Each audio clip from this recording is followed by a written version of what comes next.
बीडमधील आष्टी कार्यक्रमात मुख्यमंत्री फडणवीसांनी शेतकऱ्यांसाठी मोठी घोषणा केली आहे। मराठवाड्यातला दुष्काळ आता भूतकाळ होणार असून शेतकऱ्याच्या बांधापर्यंत पाणी जाईल असल्याचं फडणवीसांनी सांगितलेलं आहे। तसंच शेतकऱ्यांना 12 महिने वीज मिळणार असल्याचंही फडणवीस यांनी म्हटलेलं आहे। पाईपलाईन कामाची पाहणी तसंच बोगदा कामाचा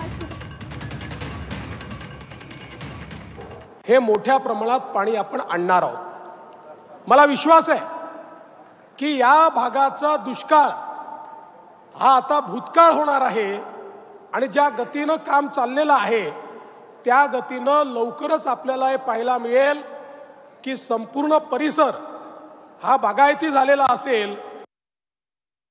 वीज पुरवठा करण्याकरता स्वतंत्र कंपनी तयार केली आणि या कंपनीच्या अंतर्गत आम्ही 16,000 मेगावॅटचे फीडर जे आहेत याचं सोलरायझेशन करतोय।